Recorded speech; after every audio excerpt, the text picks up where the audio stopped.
One of the things that we can expect every once in a while is a budget coming from a government. But when the government's as incompetent as ours is, what's going to happen? Well, clearly they wanted to put a solid message out there. They don't want Canadians owning anything but a primary residence.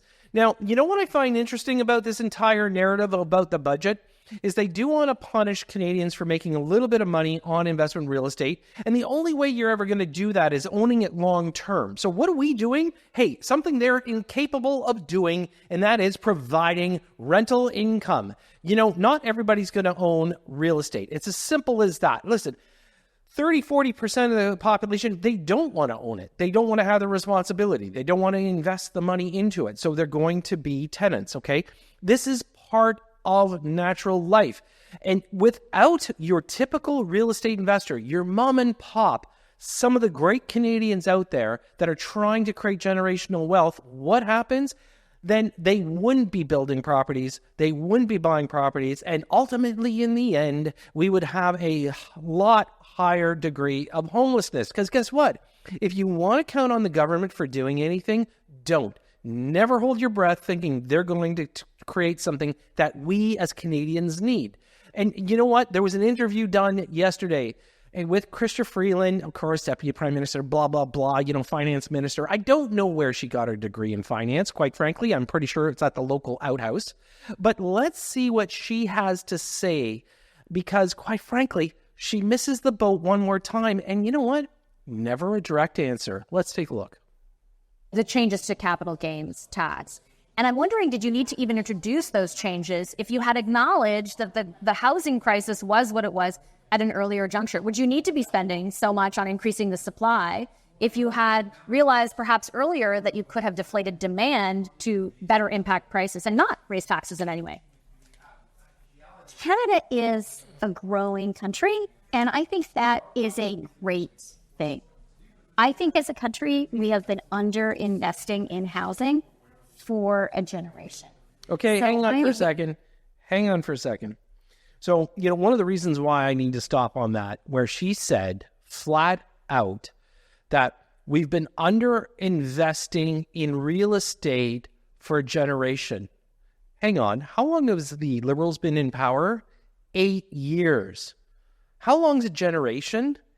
So, you know what? So if they came into power addressing the situation, should we not have been further along? Let's listen to her not answer the question one more time. I am really glad that our government is investing massively in housing, is investing massively in infrastructure to support housing. And I am glad to see provinces and municipalities and also the private sector and not-for-profits really getting involved. I think it's great that Canada is growing. It's just really important to be sure that a growing country has enough homes, that we have homes for young Canadians, that we have homes for new Canadians. Respect, that is about fairness, and that's what we're doing. Wasn't that your government's job over the last 8 years? When you say for generations, governments have been under-investing, doesn't that make your own government culpable? Our government has been focused on housing and focused on infrastructure since we first formed government. Wow. It's the same shit, just a different day. 8 months ago, her and her sidekick, Trudeau, turned around and said the government's not responsible really for housing. And now all of a sudden, since they got into power 8 years ago, they've been focused on it. This is bullshit. Okay, it's 100% garbage, as usual, coming out of her mouth. In the end, as usual, we can only expect crap from this government.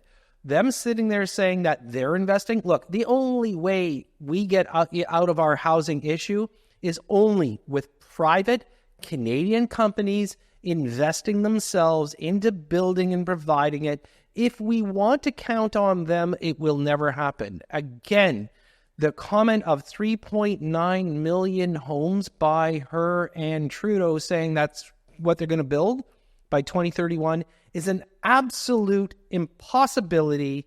one more time out of a government that doesn't know their head from their ass, quite frankly.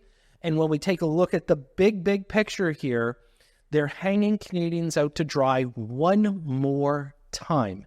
Look, here's the thing about that budget. If you're a corporation, why do you want to stay in Canada? You know what? This is part of the problem. You want to be, a successful business. Most people are going to say it's not in Canada. And that gets to be really scary. As Canadians, the only thing we can do, as I say every single time, is you need to invest in yourselves, in your family, keep everybody close. Don't count on these guys. We'll make it through this budget somehow, and I'll try to keep you up to date. So do me a favor, make sure you follow, because I'm happy to keep everybody updated on what the hell this means. And on top of that, leave your comments. Love to hear what you have to think. And that's one of the most important things. You know what? Canadians need a free voice to speak. I'm happy to air it right here. Thanks for tuning in.